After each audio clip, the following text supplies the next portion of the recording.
when you think about these drug laws, which were, I mean, they started when I was a kid, 35, 40 years now ago.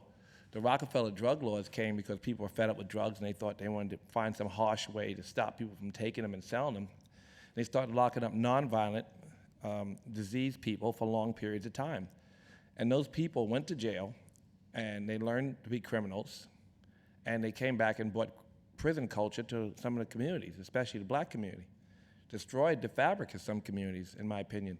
And so we do know that these diseased people being locked up for long periods of time has not changed them for the better, and we know that it's really affected the community in very negative ways. So changing the laws is a good step, but why is it important today is because the legal bribery that we have in our system allows people to pay the politicians, and that we're going to talk about all of it, their influences, all of these special interests and corporations' influences.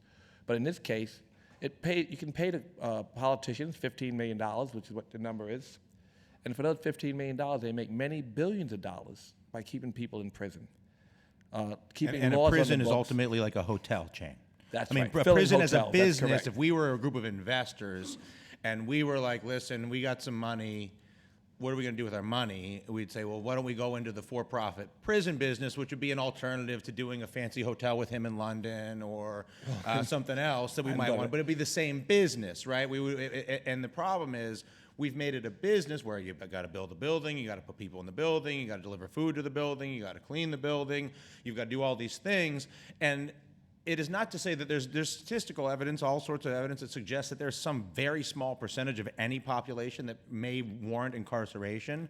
It is very clear that that percentage is significantly smaller than what we are currently incarcerating, and we're not even attempting to figure out the difference at this point.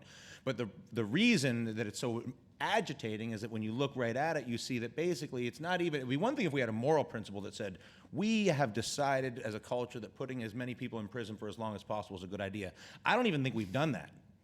I think we're just afraid, and some other people made some decisions, and really then we created a political system that facilitates those who benefit from any rule to continue to pay to keep that rule, whether it's good for us or not. That's correct. And this payment, this legal bribery is one example. We're going to talk about all of it. I think today's discussion is about all of the examples of how money corrupts our politics and how we should figure out how to separate money and politics.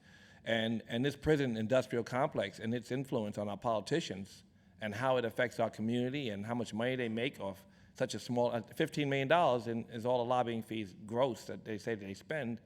And it really turns into many, many billions of dollars to fill their hotels.